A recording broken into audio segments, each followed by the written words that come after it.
여러분 지난 한 주간 잘 지내셨죠? 중년의 슬기로운 부부 생활에 대한 이야기들을 나누고 있는데요. 어느덧 네 번째 마지막 시간이 되었네요. 중년기에는 심리적인 에너지가 나에게 관심을 갖고 집중을 하는 시기입니다. 그동안은 사회적인 성취에 관심을 갖고 사회가 요구하는 것에 집중해서 외향적인 팽창을 경험했다면 이 중년기에는 그런 사회적인 요구도 점점 줄어들고 이제는 자신의 내면을 보며 그동안 무시했던 마음의 소리에 귀를 기울이게 되죠. 그러면서 내가 모르던 나를 발견하기도 하고 배우자의 몰랐던 부분들을 알며 당혹스럽기도 하지요. 그동안 겪었던 여러 가지 일들이 상처가 되어 후회와 원망을 하기도 하며 정체성의 혼란을 겪게 됩니다. 지난 시간에 말씀드렸던 것처럼 떠나보내는 상실을 겪기도 하지요. 그래서 중년의 위기라는 표현들을 합니다. 정체성의 혼란을 겪는 이 중년의 시기에 긍정적인 자아상을 다시 한번 정립해서 중년을 건강하고 슬기롭게 지내며 지혜로운 노년을 준비하기를 원해서 오늘은 건강한 자존감 가지기라는 제목으로 여러분과 이야기를 해보려고 합니다. 이 세상을 건강하고 행복하게 살기 위해서 가장 필요한 것 중에 하나는 자존감이지요.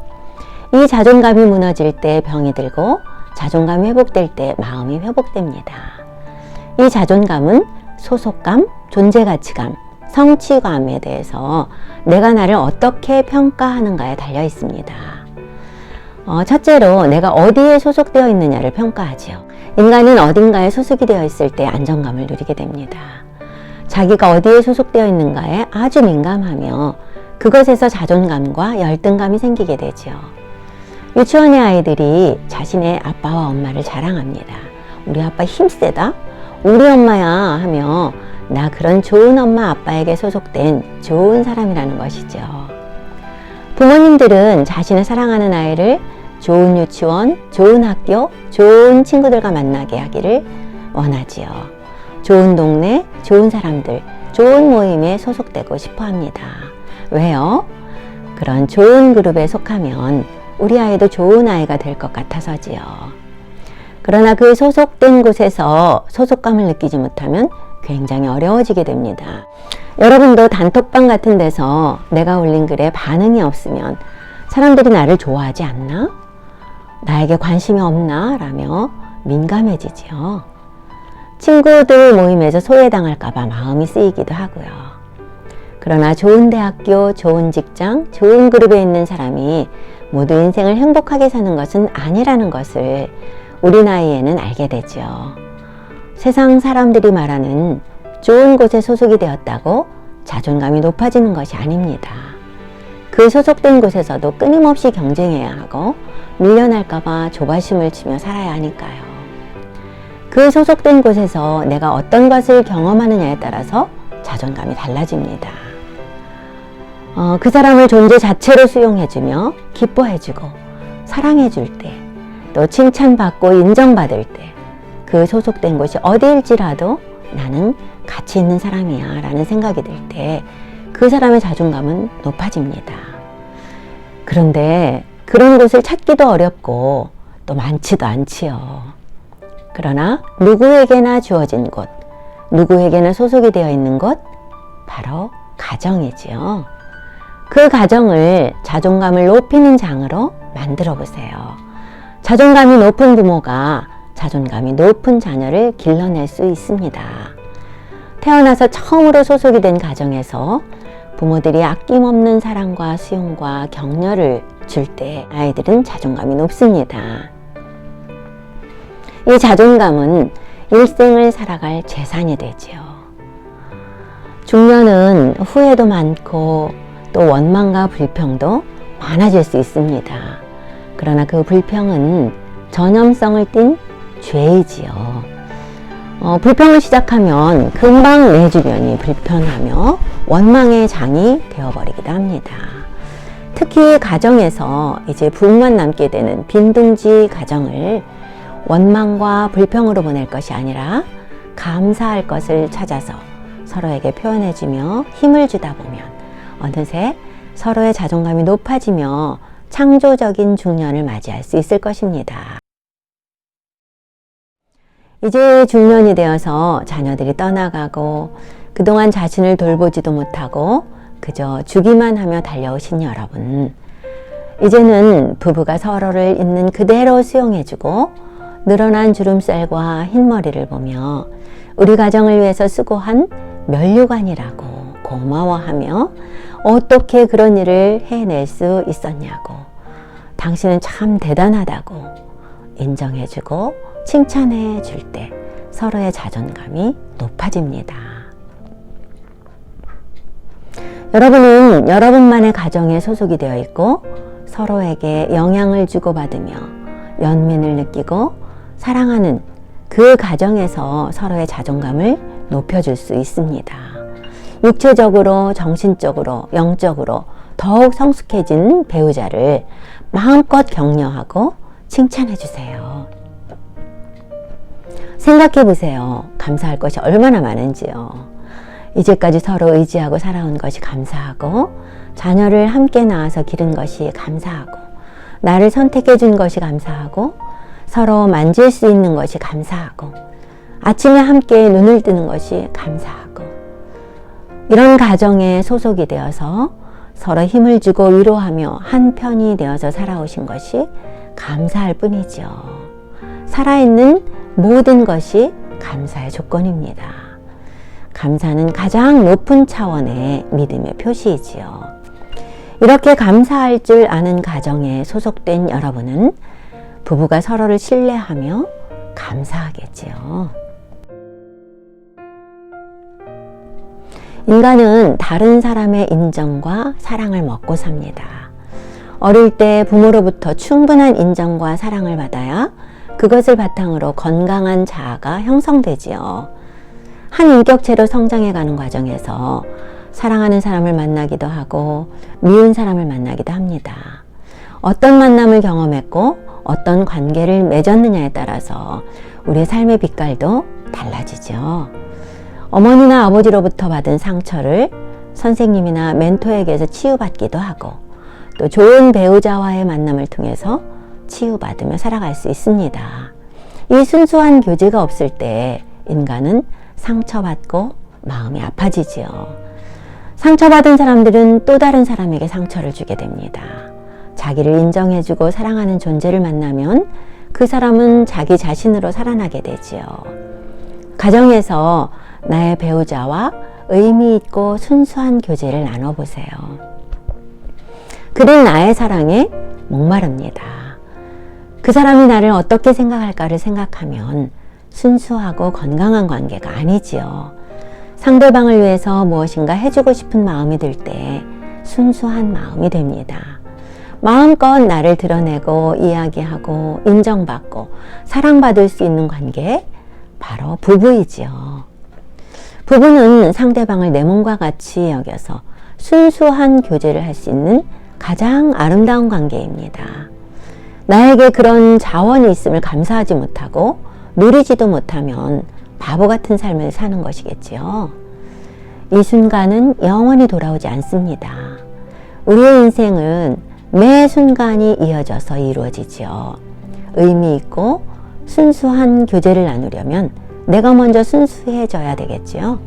내가 매 순간 어떻게 하느냐에 따라서 눈으로는 무엇을 보고, 입으로는 무엇을 말하고, 귀로는 무엇을 듣고, 마음으로 무엇을 생각하는가에 따라서 우리가 어떤 인격으로 어떤 일생을 사느냐가 결정됩니다.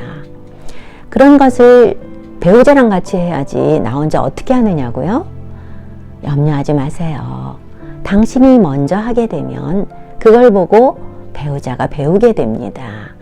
메아리가 되어서 돌아오게 되지요.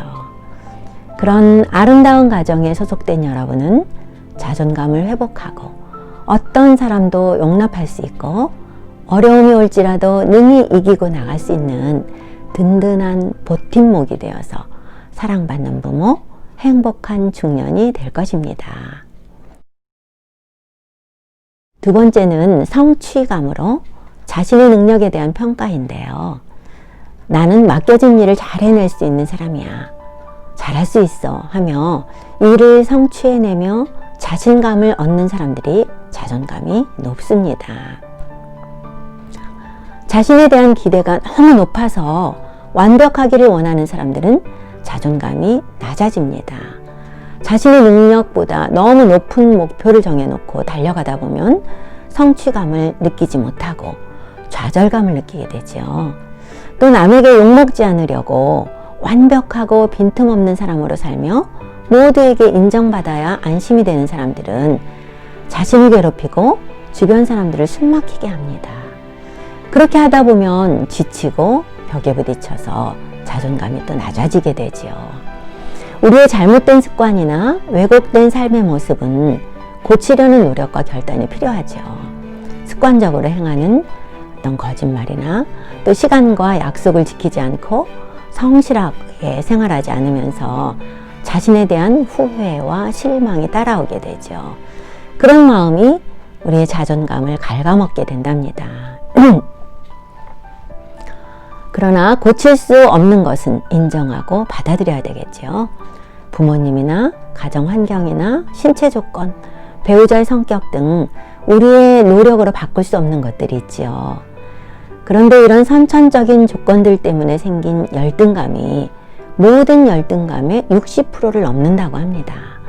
그것을 해결하는 방법은 단 한 가지, 주어진 현실을 받아들이는 것 뿐입니다. 아버지도 형제들도 가난도 모두 부족하지만 오늘의 나라는 작품을 만들기 위해서 필요했던 사람들이죠.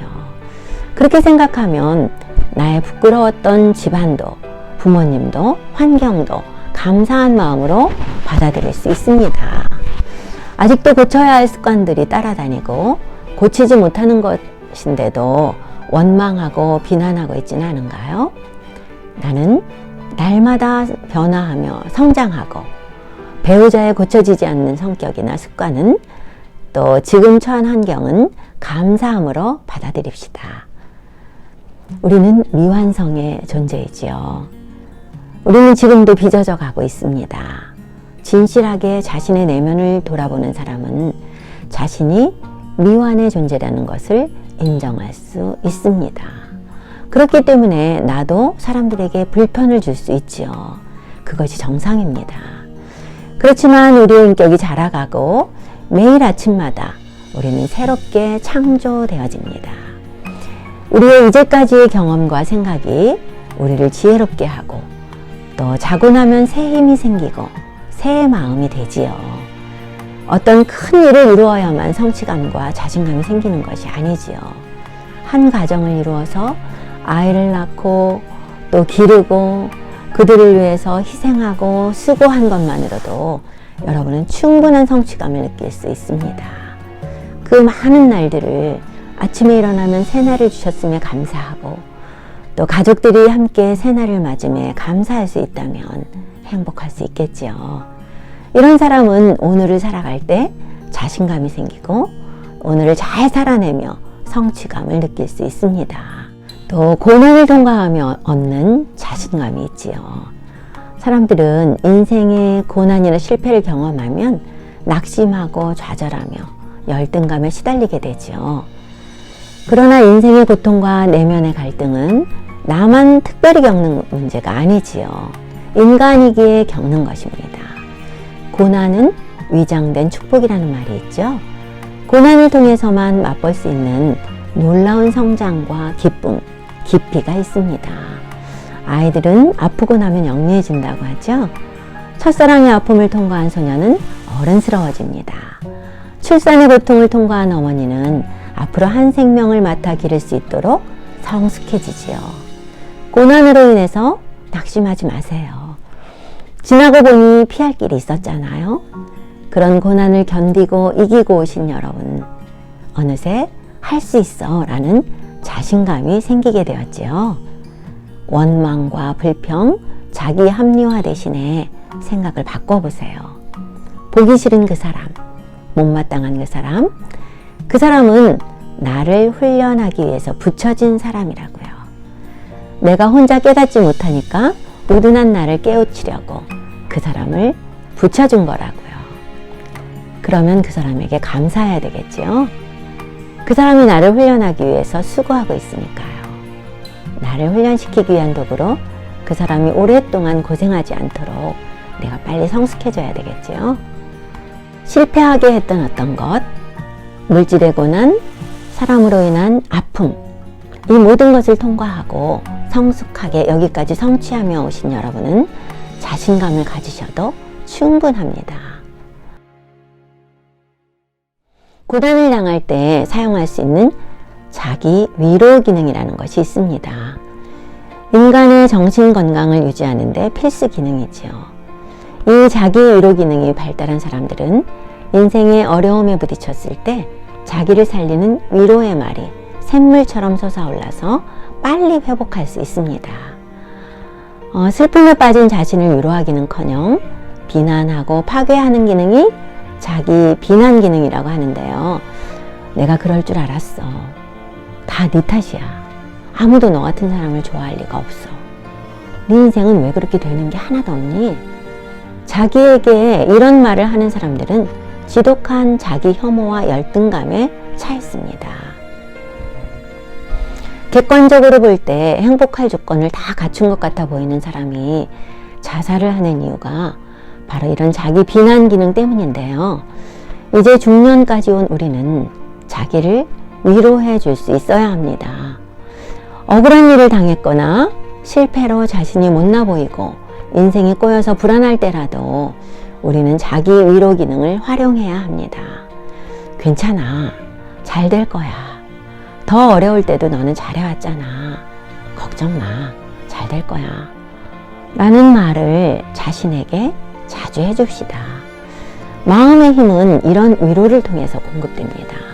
특히 부부가 서로에게 이런 말을 해준다면 큰 힘이 되고 서로의 긍정적인 자아상을 만들어갈 수 있겠지요. 세 번째로는 존재 가치감으로 자신의 존재를 어떻게 평가하는가인데요. 자신의 존재에 대해서 나는 소중한 사람이야. 사람들은 나를 좋아해. 나는 가치 있는 사람이야. 라는 존재 가치감이 높은 사람이 자존감이 높습니다.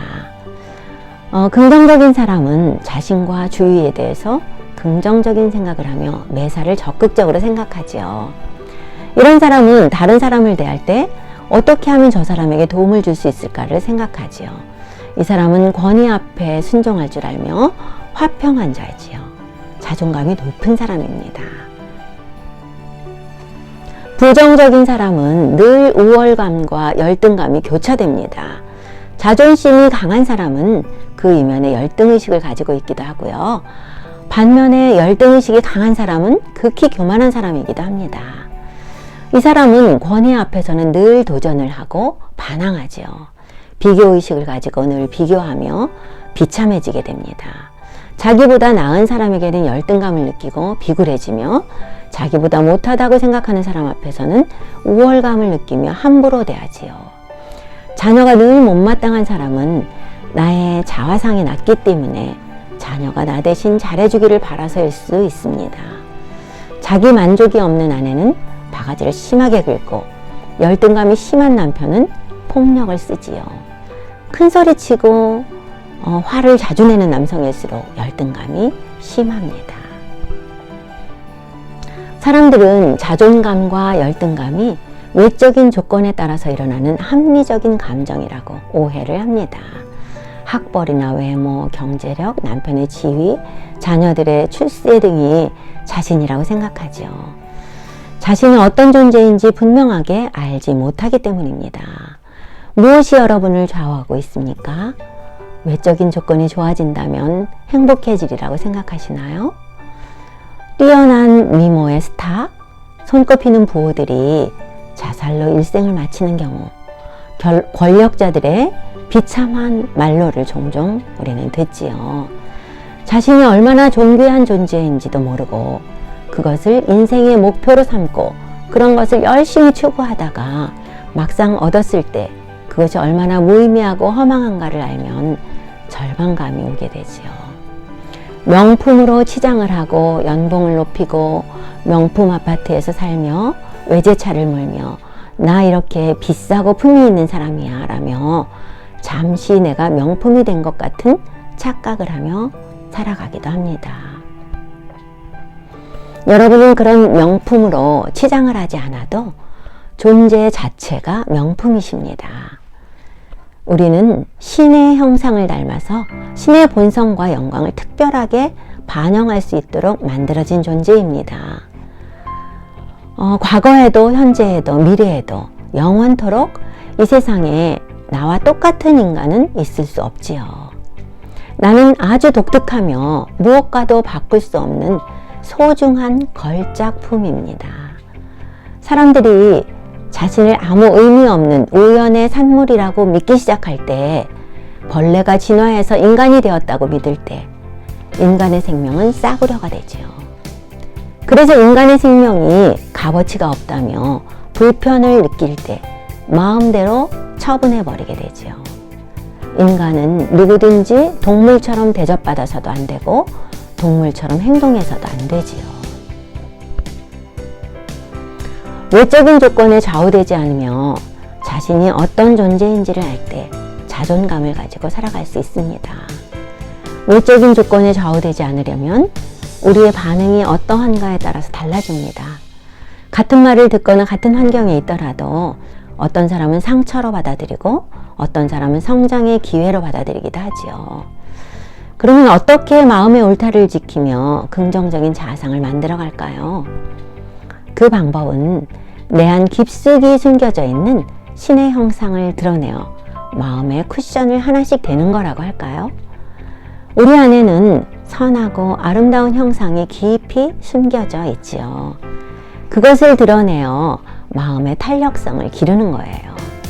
이 마음의 쿠션이 칼같이 찌르는 그 말을 흡수해서 내 마음이 다치지 않도록 하는 거죠. 그런 외적인 것이 나를 좌우하게 허락하지 않는 것입니다. 배우자와의 갈등으로 화가 난 상태를 2차 대전의 서곡으로 보기보다는 더 나은 관계를 맺기 위한 황금 같은 기회로 만들어 보세요. 피하고 싶은 그 사람, 그 환경에서 자세를 바르게 하고 심호흡을 하며 웃는 표정으로 바꿔보세요. 오늘 무슨 일이 있었나 봐. 그래서 그럴 거야.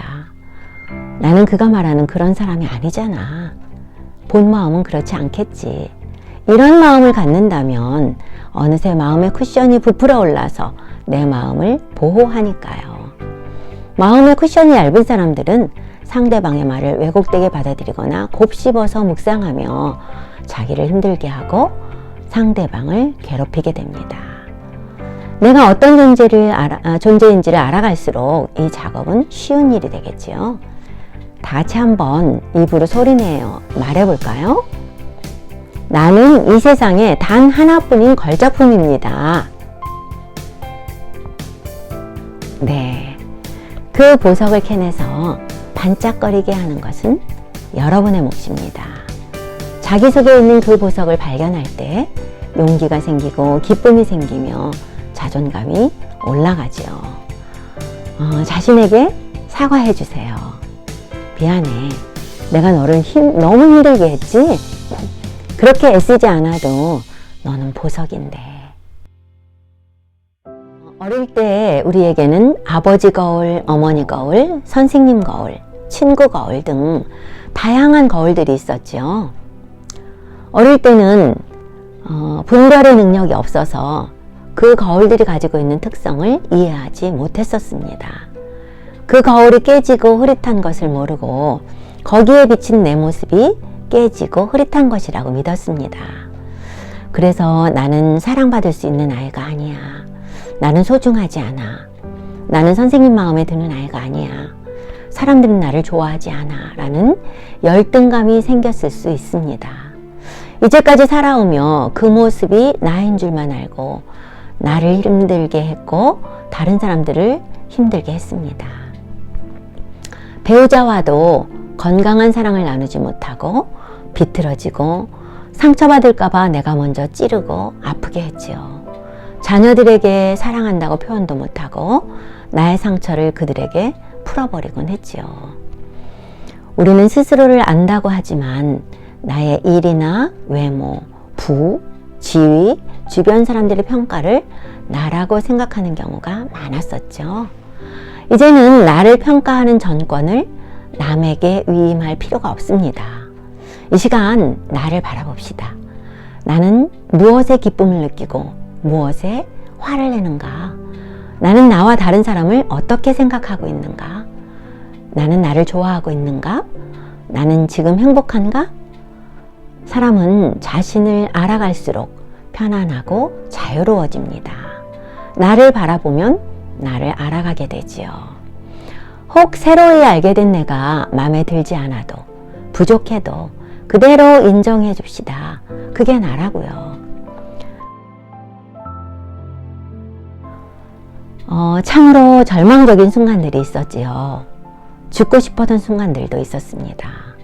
누군가에게 상처를 받았다면 그 상처를 보듬어 줍시다. 힘들었을 거라고요. 그러나 이제 다 지나간 일이라고 위로해 줍시다.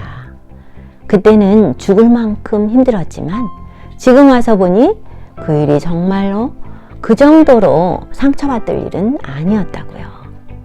그런 절망적인 순간을 포기하지 않고 여기까지 온 자신을 인정하고 사랑하고 격려해 주세요. 그리고 상처를 준 사람을 이해해 봅시다. 그에게는 그 몫의 상처가 있어서 나를 아프게 했던 것이라고요. 그들의 아픔을 바라보고 그들을 용서하고 관계를 회복해 갑시다. 나는 이제 과거에 발목 잡히고 그래서 고통받는 존재가 아니라 미래를 향해서 나의 삶을 주도적으로 살아가는 존재이고 싶으니 말입니다. 그래서 긍정적인 자아상을 가지고 내 마음의 평안과 자유를 누리며 슬기로운 부부 생활의 여행을 시작합시다. 감사합니다.